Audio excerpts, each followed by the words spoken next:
காய்ஞர்களே, இன்று உங்களுக்கு அம்பாறை மாவட்டத்தில் பத்திரிகையாளர் இருக்கின்ற ஊடக சேலம் பற்றி இன்று பேசியிருக்கிறாங்க. அந்த ஊடக சேனலில் நானும் கலந்து கொள்வதற்காக காரதீவு சந்தியிலே போக்குவரத்து பஸ்ஸுக்காக காத்துக்கொண்டிருந்தேன். இந்த ஊடக சேனல்களை இலங்கை இராணுவத்தினர் ஏற்பாடு செய்திருக்கிறார். அம்பாறை மாவட்டத்தில் பத்திரிகையாளர் 25 பேருக்கான ஒரு ஊடக சேனல் இன்று அம்பாறை மல்வத்த இராணுவத்தில் இந்த சேனல்கள் நடக்கிறது. அதையொட்டி இன்று இந்த நிகழ்வுக்காக அம்பாறை மாவட்டத்தில் உள்ள பத்திரிகையாளர்கள் கலந்து கொள்வார்கள். அதற்கு நண்பர் ஊடகவியலாளர் அமீர், ஊடகவியலாளர் 100 புது ஆகியோர் என்னோட இருக்கிறார்கள். இந்த ஊடக சேனலுக்காக செல்வதற்காக பஸ்ஸுக்காக காரதீவு சந்தியிலே காத்து கொண்டிருக்கிறோம். தொடர்ந்து வீடியோடு இழந்திருக்கிறீர்களே, இது சம்பந்தமான பூர்ணமான வழக்கத்தை பேசி ரியாத் பயனுள்ளதாகவும் தருகிறது. பத்திரிகையாளர் சேனலுக்கு செல்வதற்கான இலங்கை இராணுவம் ஊழியர்களுக்கு அனுப்பிக்கப்பட்ட பஸ்ஸில் தற்பொழுது இருவதற்காக செல்கின்றேன்.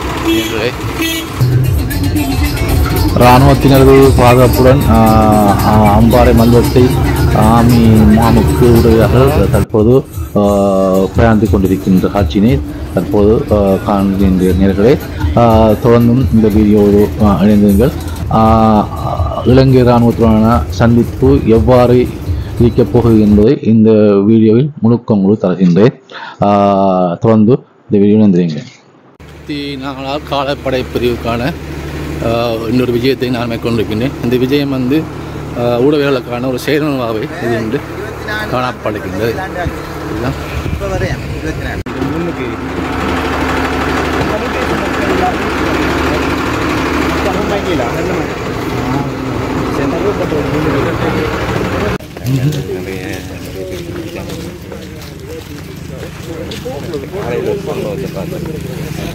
தற்பொழுது ஊடகவியலாளர்கள் மல்வத்தை ஆமி மாவட்டத்தில் உள்நுழைந்து கொண்டிருக்கின்றனர். உள்நுழைந்த ஊடகவியலாளர்களை மல்வத்தை 24ஆம் பிரிவு கட்டட தளபதி மேஜர் ஜெனரல் சந்திரசிறி மற்றும் இலங்கை இராணுவத்தின் ஊடக ஆலோசகர் சிசர குமார் விஜயசிங்க ஆகியோர் வரவேற்பதை தற்பொழுது நீங்கள் காண்கிற நேர்களே.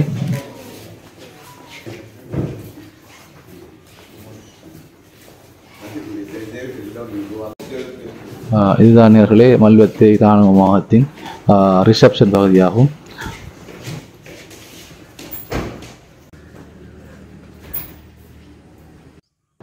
இதுதான் நேர்களே இலங்கை இராணுவத்தின் 24ஆம் பிரிவு மல்வத்தி ஆமி முகாமின் முன்மாம்பு தோற்றமாகும். மிகவும் அழகான முறையில் காட்சி தருகின்றது. மிகவும் சுத்தமாக காணப்படுகின்றது. அழகான முறையில் லேண்ட்ஸ்கேப் செய்யப்பட்ட ஒரு தோற்றமே தற்போது காண்பித்துக் கொண்டிருக்கின்றீர்கள். தற்பொழுது சேலமுக்காக உள்ளே சென்று கொண்டிருக்கின்றேன். நேர்களை தொடர்ந்தும் இந்த வீடியோ இணைந்திருங்கள். முழு விவரங்களையும் உங்களுக்கு தருகின்றேன்.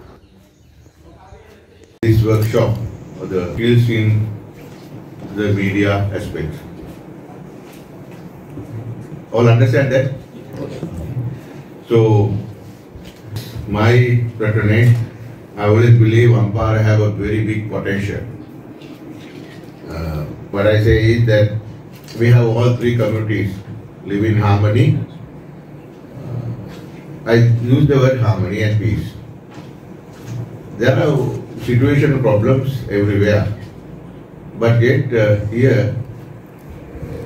because I have seen what is turmoil and conflict around the world in 23 countries, especially in Sudan. When you compare that, we have absolutely no issue at Ampara district.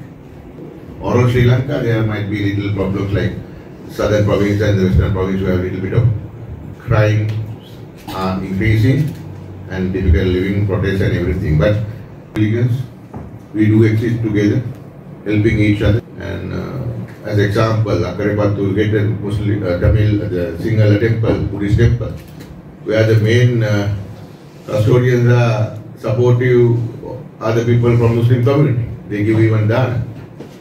It was existing. So some might try their level best to disturb us in various means, in religion's way, in ethnic way, and whatever means by the media. So best people in this aspect is you.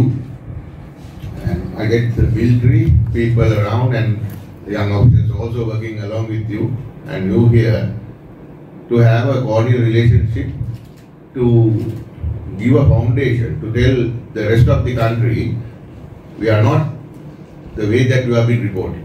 This is what good work we do. In general, the media today is reporting only bad things. Yes, the bad has to be highlighted, yet there's a requirement and very urgently and necessity to promote good things. To do that, we'll have to take a step ahead. We'll have to have cooperation between all communities, all government agencies, and all media segments. However, we will not be able to start with everybody participating. So this is our first step under his guidance. And you, I know that some of you are very experienced journalists around the area, right? You have worked with us too, and you know me, and some are new. And these officers are not into the media, but I want them also to be in touch with you, give you information, get the information, give you certain good things which is happening. So when you develop that network, it's going to be working on the ground, so people will not be able to penetrate us of getting. எங்கள் பிராந்தியத்திற்கு பொறுப்பாக இருக்கின்ற சகல ஊடகவியலாளர்களையும் பணமுகர்ந்து வரவேற்றவனாக எங்களுடைய அம்பாறை மாவட்டத்திற்கு பொறுப்பாக இருக்கின்ற 24ஆம் படைப்பிரிவினுடைய படை தளபதி major general விபுல Chandrasiri sir, அதே போல கல்முனை 18வது விஜயபாகு காலாட்படையின் கட்டளை அதிகாரி மேஜர் உதித கல்வாராஜி சார் உட்பட இன்றைய இந்த ஊடகவியலாளர்களுக்கான கலந்துரையாடல் பயிற்சி செயலமர்விலே பிரதான வளவாளராக கலந்து சிறப்பித்துக் கொண்டிருக்கின்ற இலங்கை இராணுவத்தினுடைய ஊடக பொறுப்பாளராக இருந்து கொண்டிருக்கின்ற திருவாளர் சிசிர விஜயசிங்க உட்பட அனைத்து இராணுவ உத்தியோகத்தர்கள் மற்றும் எங்களுடைய ஊடகவியலாளர்களை மீண்டும் ஒரு முறை வரவேற்றவனாக, உண்மையில் எங்களுடைய இந்த பிராந்தியத்திலே இது ஒரு முக்கியமான நிகழ்வாக இருக்க போகின்றது. காரணம், ஊடகவியலாளர்களை இராணுவத்துடன் இணைத்து ஊடகவியலாளர்களுடைய பொறுப்புகளை இந்த மக்களுக்கு நேர்த்தியாக கொண்டு செல்ல வேண்டும், ஊடகவியலாளர்களை தலைவர்களாக மாற்ற வேண்டும் என்கின்ற உயரிய சிந்தனை எங்களுடைய 24ஆம் படை தளபதி மேஜர் ஜெனரல் விபுல சந்திரஸ்ரீ சார் அவர்களுடைய சிந்தனையில் உருவான ஒரு விடயம். அண்மை காலமாக நாங்கள் இதனை தொடர்ச்சியாக அவருடன் கலந்துரையாடிய பிற்பாடு மிகவும் குறுகிய எண்ணிக்கையிலான ஊடகவியலாளர்களை தெரிவு செய்ய வேண்டும் என்கின்ற அந்த கட்டளைக்கு இணங்க எங்களுடைய பிராந்தியத்தில் இருக்கிற அனைத்து சிரேஷ்ட ஊடகவியலாளர்களை நாங்கள் அடையாளம் கண்டு இன்றைய இந்த உண்மைக்கும் பெருமதியான ஒரு நிகழ்வாக இருக்க போகின்றது. இதன் மூலம் உங்களுக்கு நிறைய தொடர்பாடல்கள் ஏற்பட போகின்றது. இலங்கை இராணுவத்தினுடைய நேரடி ஊடக பிரதானியுடனான தொடர்பாடல் இன்றிலிருந்து உங்களுக்கு ஆரம்பிக்க போகின்றது. நிச்சயமாக நாங்கள் இதை தொடர்ந்து நிறைய வேலை திட்டங்கள் செய்ய இருக்கின்றோம், நிறைய பயிற்சி செயல் அமர்வுகளுக்கு நாங்கள் பிளான் பண்ணியிருக்கின்றோம். வகையிலே தொடர்ச்சியாக இன்றைய நாள் நிகழ்வினை நாங்கள் எல்லோரும் சிறப்பாக அமைத்துக் கொள்ள வேண்டும் என்ற பிரார்த்தனை வேண்டிக் கொண்டவனாக, நீங்கள் உங்களுடைய ஆங்கிலத்தில் பேசுவதாக இருந்தால் பேசலாம், அல்லது தமிழில் நீங்கள் ஏதாவது கேட்க வேண்டுமாக இருந்தால் உங்களுடைய கேள்விகளை கேட்கலாம், உங்களுடைய கருத்துக்களை சொல்லலாம். அது ஆங்கிலத்தில் மொழிமாற்றம் நான் செய்வேன் இன்ஷா அல்லாஹ். அதே போல அவர்களும் ஆங்கிலத்தில் பேசுகின்ற பொழுது முக்கியமான விடயங்கள் உங்களுக்காக மொழிமாற்றம் செய்யப்பட்டு வழங்கப்படும் என்கின்ற அந்த செய்தியை வழங்கிக் கொள்ளும். The Israel-Palestine conflict. Quite recently, a research that has been done by India's, I think if I remember the name, Avion television, found out that most of the visuals that have been shown with missiles exchanging were very outdated, and even they have used Ukraine-Russian missiles and transmissions of all other visuals to be shown as what is happening between Israel and Palestine. To that level, the entire social media in the whole world is taking a very destructive path. Now, having said that, now we as journalists, the media people, we have a very sacred duty of safeguarding our own people without letting them falling into various places, various traps, which is also unfortunately raked in our country now. The moment you want to disgrace me, the moment you want to disgrace me, you are there now. They can make a block, a social block, and completely finish without honoring the other side of the story. Once the destruction, the insult, the distortion has been done, there's a very good saying in Sinhala,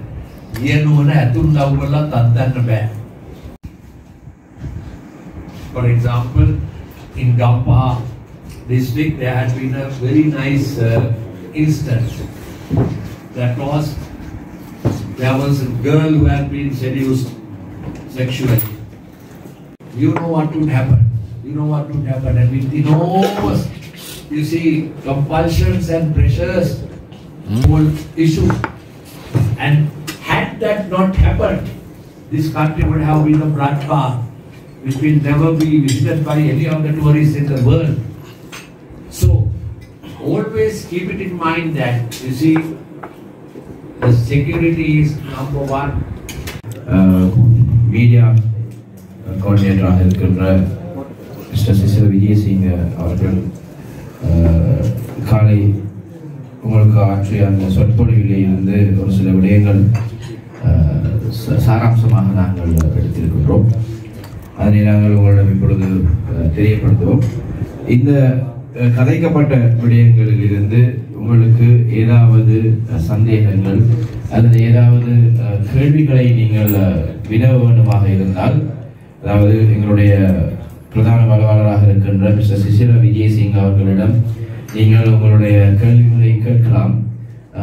எவ்வாறான கேள்விகளாக இருந்தாலும் பரவாயில்லை. உங்களுடைய சந்தேகங்களை தீர்க்கக்கூடியதாக இருந்தால் எங்களுக்கு இலகுவாக இருக்கும் என்கின்ற அந்த விடயம் எங்களிடம் பொழுது நாங்கள் கலந்துரையாடியிருந்தோம். அந்த வகையிலே முதலாவதாக உங்கள் அனைவரையும் அவர் வரவேற்று தன்னுடைய உரையை ஆரம்பித்திருந்தார். அதே போல ஆரம்பத்திலே அவர் கூறிய ஒரு விடயம்தான், இராணுவம் மற்றும் ஊடகவியலாளர்களுக்கு இடையில் ஒரு நெருக்கமான ஒரு உறவு, ஒரு பிணைப்பு, ஒரு பாலம் இருக்க வேண்டும், இருவரும் ஒரு பாலத்தின் இரு பகுதிகளாக இருக்க வேண்டும் என்கின்ற அந்த சிந்தனையுடன் அவருடைய அந்த பேச்சினை ஆரம்பித்திருந்தார். அதைத் தொடர்ந்து அவர் பேசுகின்ற பொழுது ஊடகங்கள் எப்பொழுதும் தனித்துவமாக இருக்க வேண்டும், ஊடகவியலாளர்களுக்குரிய தனித்துவம் எப்பொழுதும் பாதுகாக்கப்பட வேண்டும் என்கின்ற அந்த துறையில் பேசியிருந்த அவர் தொடர்ச்சியாக தற்பொழுது அதிகமான ஊடகங்கள் அரசியலால் வாங்கப்பட்டு விட்டது, அரசியல் மயமாக்கப்பட்டு விட்டது என்கின்ற கருத்தும் அவருடைய அந்த பேச்சிலே எங்களால் அவதானிக்கக்கூடியதாக இருந்தது. குறிப்பாக அண்மை காலமாக டிஜிட்டல் மீடியா, பல்லூடகங்கள் தாங்கள் சார்ந்திருக்கின்ற ஒரு அரசியல் கட்சியினை அல்லது ஒரு அரசியல் தலைவரினை நியாயப்படுத்துகின்ற முக்கியமான வேலைகளை மாத்திரம் செய்வது பொதுவாக காணப்படுகின்றதாகவும், அதனை தவிர்த்து பல்லூடகம் மட்டுமல்ல பொதுவான அச்சு ஊடகங்கள் கூட அந்த வேலைகளை செய்வதை அவதானிக்கக்கூடியதாக இருக்கின்றது என்கின்ற விடயத்தினையும் அவர் கூறியிருந்தார். இது ஒரு நடுநிலையான ஊடகவியலாளருக்கு அது ஒரு பொருத்தமான அம்சமாக அமையாது என்கின்ற அந்த விடயத்திலும் அதிலே குறிப்பாக குறிப்பிடப்பட்டிருந்தது. அவர்கள் கட்டுப்பாட்டுக்குள் வைத்திருந்தார்கள். உள்நாட்டு மட்டுமல்லாது வெளிநாட்டு நோர்வே போன்ற நாடுகள் கூட விடுதலை புலிகளுக்கு ஆதரவான வானொலி அலைவரிசைகள், அதே போல தொலைக்காட்சி அலைவரிசைகள் இயக்கத்தில் இருந்த காலப்பகுதி அது. அந்த நேரத்தில் அவர்களுக்கு சாதகமாக இருந்த காரணத்தினால் நிறைய தகவல்கள் பிழையாகவே பரிமாறப்பட்டு அதுவே உண்மையாக வெளிவந்த தகவலாக சித்தரிக்கப்பட்டு அந்த காலத்தில் அது அறிக்கையிடப்பட்டிருந்தது. அது ஒரு பிரதான காரணமாக இருந்த விடயத்தினை அவர் சுட்டிக்காட்டியிருந்தார். இரண்டாவதாக அந்த ஊடகவியலாளர்கள் ஏன் அனுமதிக்கப்படவில்லை என்கின்ற ஒரு விடயம், அதாவது லிமிடெட் நம்பர்ஸ் ஆஃப் ஜேர்னலிஸ்ட், வரையறுக்கப்பட்ட தரப்பினர் மாத்திரம் அனுமதிக்கப்பட்டிருந்தார்கள் என்பதற்கான விளக்கம் வழங்கப்பட்டிருந்தது. காரணம் என்னவென்று சொல்லிச்சுட்டால், அந்த யுத்த கால பகுதியிலே போலியான அடையாளங்களை சமர்ப்பித்து, உதாரணத்துக்கு தான் ஒரு பங்களாதேஷ் நாட்டினுடைய ஊடகவியலாளர், இந்தியாவினுடைய ஊடகவியலாளர் என்கின்ற அடையாளத்துடன் நிறைய பேர் விடுதலை புலிகளுடைய உளவாளிகள் நாட்டுக்கு அச்சுறுத்தல் ஏற்படுத்தக்கூடியவர்கள் வருகை தந்துள்ளமை. அது மாத்திரமல்லாது அங்கே அந்த யுத்த காலத்திற்கு அறிக்கையிட வருகின்ற ஊடகவியலாளர்கள் தங்களை பரிசோதனையிடக்கூடாது, தங்களை பௌதிக ரீதியாக செக் பண்ணக்கூடாது, எங்களை ஃப்ரீயாக ஒர்க் பண்ண எலோவ் பண்ணணும், நாங்கள் விரும்பினது செய்யணும் என்கிற மைண்ட் செட்டில் இருந்தது. அது தேசிய பாதுகாப்புக்கு ஒரு அச்சுறுத்தலாக அமைந்த விடயம். அதுவும் ஒரு காரணம். அவர்கள் எல்லோரையும் அந்த டைம்ல எல்லோரும் தான் ஒரு ஊடகவியலாளர் என்று வருகை தந்த ஒரு சந்தர்ப்பம். போலியான அடையாள அட்டைகள். அப்ப அந்த விடத்தில் இராணுவத்திற்கு ஒரு பாரிய சவாலாக இருந்தது இது எவ்வாறு சென்ற ஒரு விடயம். அதன் பிறகுதான் இந்த விடயம் ஊடகவியலாளர் என்பவர் அரசாங்க தகவல் திணைக்களத்திலே பதிவு செய்யப்பட்ட அடையாள அட்டையுடன் இருக்கின்ற ஊடகவியலாளருக்கு மாத்திரம் அந்த யுத்த காலத்திலே அறிக்கையிடுவதற்கான சந்தர்ப்பங்கள் அதிகளவாக வழங்கப்பட்டது. அதாவது அந்த காலத்தில் குறைவாக ஊடகவியலாளர்கள் பயன்படுத்தப்பட்டமைக்கான காரணம் தேசிய பாதுகாப்பு என்ற விடயத்தினை அவர் எங்களுக்கு கூறினார். உங்களுடைய கேள்விக்கு பதிலாக formally you must understand that we have 3 pillars of areas. That is, we are first and foremost forming group discussions, mass discussions like that, and also you got to understand with this expansion of all these and various facets, so it is categorized into development, business,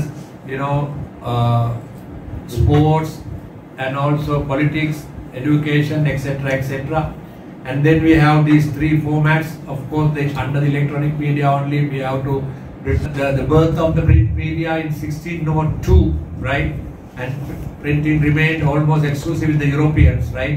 And then 1732, the right was brought, and in Sri Lanka also in 1739, some of the initial newspapers in Sri Lanka, Colombo Journal 1833, 1834, Gazette component, supplement, and Observer and right commercial advertiser, blah blah blah, like that. And also we had some local newspapers, newspapers by 1901.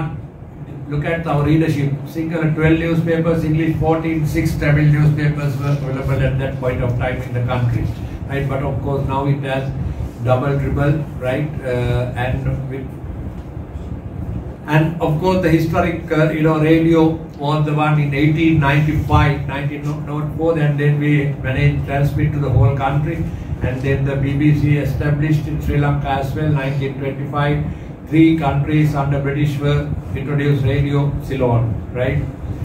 And as it is today, you have all these TV channels, right? Of course, there are some new ones also to be added, but I did not have time to update this at the radio channels. There are more than 60 radio channels working in the country now. So you can imagine 60 times our public opinions are divided because 60 channels are there, right? And the newspapers. And this is just a classic media conference with the then military media relationship. Now this is effects of media coverage on public perception of the military. Now this is another important thing which I told you at the very beginning, right? Public perception of the military can either positively or negatively affect. It's not easy. Run through diplomatic process, endless paperwork, and then the host country can simply reject the extradition. In the past, EU has rejected requests saying sending criminals back to India would impact their mental health. Like, really? They are terrorists. Meanwhile, human rights activists criticize our country, our democracy, our culture, justice, everything that we stand for. For the next 15 years, in every UN meeting, we are supposed to explain how that terrorist harmed us. பலஸ்தீனத்தில் யுத்தம் செய்கின்ற இராணுவமாக இருந்தாலும் சரி, ஒரு ஊடகவியலாளர் செல்கின்ற இடத்தில் அந்த ஊடகவியலாளர் இருக்கின்றார் என்பதற்காக அவர்களுடைய தாக்குதல்கள் அங்கு சில இடங்களில் வேறு இடங்களுக்கு கேட்கின்றது. ஏனென்றால் அங்கு மக்களை இராணுவத்தை தாக்க வேண்டும், ஆனால் அங்கே ஊடகவியலாளர் ஒருவர் இருக்கின்றார் என்பதற்காக அவர்கள் வேறு இடம் செல்கின்றார்கள் என்கின்ற பொழுது ஊடகவியலாளர்களுக்கு பெரும் மதிப்பு வழங்கப்படுகிறது. அதுதான் இங்கே முக்கியம். இன்று நம்மில் சில ஊடகத்தான காரணம்தான் இங்கு சில ஊடகவியலாளர்கள் மதிக்கப்படுவதில்லை என்பதை நாம் உணர வேண்டும். எங்களுடைய ஊடகவியலாளர்களுடைய பெருமையை அறியாத சிலர் அந்த ஊடகத்துறையை அவர்கள் எந்த முறையில் எடுத்துச் செல்ல வேண்டும் என்று தெரியாமல் சென்று கொண்டிருப்பதுதான் இன்று நாங்கள் ஊடகவியலாளர்களாக இருக்கின்ற நாங்கள் சில இடங்களில் மதிக்கப்படாமல் இருக்கின்றோம். ஊடகத்துறையை நாம் சரியான முறையில் பயன்படுத்துகின்ற பொழுதுதான் எங்களுடைய மதிப்பு சகல இடங்களுக்கும் சரியான முறையில் செல்லும் என்பதனை நாம் உணர வேண்டும். உண்மையில் மாவட்டத்தை பொறுத்தளவிலே, அம்பாறை மாவட்டத்தை பொறுத்தளவிலே நான் நினைக்கின்றேன் இலங்கையில் இருக்கின்ற 25 மாவட்டத்தில் அதிகூடிய ஊடகவியலாளர்கள் அம்பாறை மாவட்டத்தில் இருக்கிறோம். அம்பாறை மாவட்டத்தில் இருக்கின்ற ஊடகவியலாளர்கள் அதிகூடுதலாக இருப்பதன் காரணமாக தெரியவில்லை, நாங்கள் சரியான முறையில் இன்று நடைபெற்ற இந்த ஊடக செயல்முறையில் கலந்து கொண்ட ஊடகங்களுக்கான சான்றிதழ் வழங்கும் நிகழ்வு தற்பொழுது நடத்துவதற்கான ஏற்பாடுகள் நடைபெற்றுக் கொண்டிருக்கின்றது.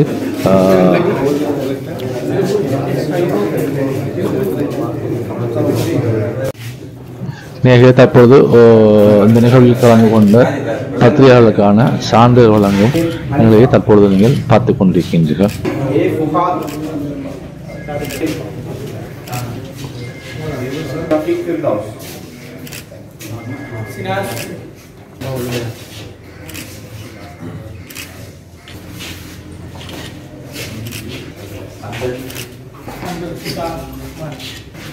MI Muhammad Faisal.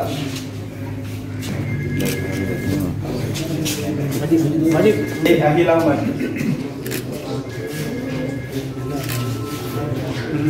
இலங்கை இராணுவத்தினால் நடத்தப்பட்ட ஊடக சேனல்களில் கலந்து கொண்டோருக்கான சான்றிதழே இதுவாகும். இன்றைக்கு இராணுவத்தினால் வழங்கப்பட்ட சான்றிதழை தற்போது உங்களுக்கு காண்பித்துக் கொண்டிருக்கின்றேன்.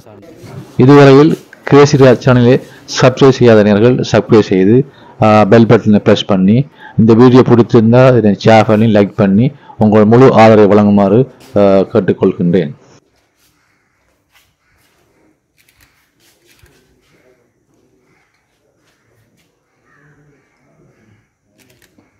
இப்பொழுது நாங்கள் நேரடியாக அம்பாறை மாவட்டத்தில் இருக்கின்ற மிக முக்கியமான ஒரு பிரதேசம், இராணுவ கட்டளையிடும் அதிகாரிகளுடைய ஒரு தலைமை காரியாலயம் இருக்கின்ற மல்வத்து பிரதேசத்தில் இருக்கின்ற 24வது படைப்பிரிவு முகாமுக்கு இன்றைய தினம் எங்களுடைய ஊடகவியலாளர்கள் எல்லோரும் நேரடியாக வருகை வந்திருக்கிறார்கள். இவர்கள் ஏன் இங்கே வருகை வந்திருக்கிறார்கள் என்றால், மிக முக்கியமாக இந்த இலங்கை இராணுவத்தினரும் ஊடகத்துறையினரும் மிக முக்கியமான பலம் பொருந்தி அணியாக இந்த நாட்டில் இருந்து கொண்டிருக்கிறார்கள். அவர்களை ஒன்றிணைக்கின்ற ஒரு புதிய வேலை திட்டத்தை இலங்கை இராணுவத்தினர் முன்னெடுத்திருக்கிறார்கள். இன்றைய தினம் அம்பாறை மாவட்டத்திலே தெரிவு செய்யப்பட்ட ஊடகவியலாளர்களும் அதே போன்று இராணுவத்தினருடைய இந்த இலங்கை நாட்டிலே அவர்களுடைய ஊடக செயல்முறைகள் எவ்வாறு முன்னெடுக்கப்படுகின்றது என்ற தினம் எங்களை அழைத்து ஒரு அழகான சந்திப்பின் ஊடாக தெரியப்படுத்தியிருக்கிறார். குறிப்பாக இந்த நிகழ்வினுடைய வளவாளராக இலங்கை ஆமி இராணுவத்தினுடைய ஊடக ஆலோசகராக இருக்கின்ற சிசிர விஜயசிங் அவர்கள் இன்றைய தினத்திலே இங்கே கலந்து கொண்டு ஊடகவியலாளர்களுக்கு தேவையான ஆலோசனைகள், அதே போன்று அவர்களுக்கு தேவையான நிறைய விடயங்கள் தொடர்பிலே கலந்துரையாடப்பட்டிருக்கிறது. இப்போது நீங்கள் பார்த்து கொண்டிருக்கின்ற இந்த இடம் மல்வத்த பகுதியில் அமைந்திருக்கின்ற இலங்கை இராணுவத்தினுடைய ஒரு உயர் பாதுகாப்பு வலயமாக இருக்கின்ற ஒரு பகுதிக்கு தான் இன்று எங்களுடைய அம்பாறை மாவட்டத்தில் இருக்கின்ற ஊடகவியலாளர்கள் இங்கே வருகை வந்திருக்கிறார்கள். முழுக்க இராணுவத்தினுடைய அனுசரணையிலே அவர்களுடைய போக்குவரத்து ஏற்பாடுகளோடு இந்த நிகழ்வு அருமையான முறையில் இடம்பெற்றுக் கொண்டிருக்கிறது. இப்போது நாங்கள் இந்த முகாமை சுற்றி பார்த்து கொண்டிருக்கின்றோம். நிறைய மரங்கள், நிழல்களில் கூடிய அருமையான ஒரு இடமாக இருக்கிறது. இந்த பயிற்சி பட்டறையிலே வந்து இலங்கை இராணுவம் மற்றும் ஊடகங்களுக்கான பரஸ்பர உறவினை ஏற்படுத்துவதோடு மட்டுமல்லாமல் மக்களிடையே இராணுவம் மேற்கொள்கின்ற வேலை திட்டங்கள் அவர்கள் வழங்குகின்ற சேவைகள் பற்றியும் மக்களுக்கு கொண்டு செல்ல வேண்டிய நோக்கில் இந்த சேனவு அம்பரமாட்டு ஊடகங்களாக ஏற்பாடு செய்யப்படும் குறிப்பிடத்தக்கது. குறிப்பாக கிழக்கு மாகாண ஊடகவியலாளர்களை கொழும்பு ஊடக நிறுவனத்தோடு இணைந்து செயல்படுவதற்காக சிலோன் மீடியா ஃபோரம் பல கோரிக்கைகளை முன்வைத்திருக்கிறது. அந்த அடிப்படையில் எதிர்காலத்தில் அந்த வேலை திட்டங்களை முன்னெடுப்பதற்கான பல பணிகளும் இப்போது நடைபெற்று வருவதை இங்கே குறிப்பிட்டு சொல்ல வேண்டும்.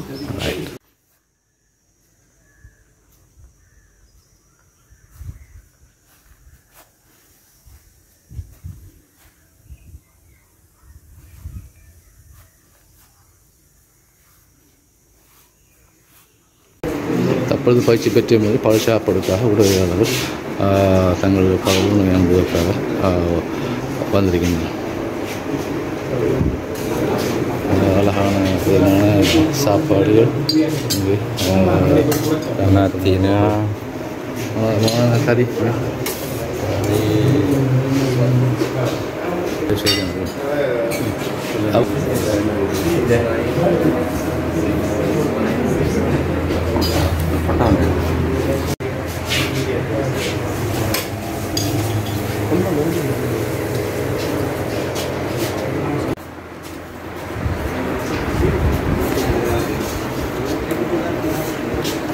ಕರುಣಾನಿಧಿ ಮೈಗಾರರಿಗೆ ಏನು ಇಂಡಿಯಾಗಲ್ಲ ಕರುಣಾನಿಧಿ ಮೈಗಾರರಿಗೆ ಅದೇ ಇಂಡಿಯಾಗಾರ ಕೊಡೋರಲ್ಲ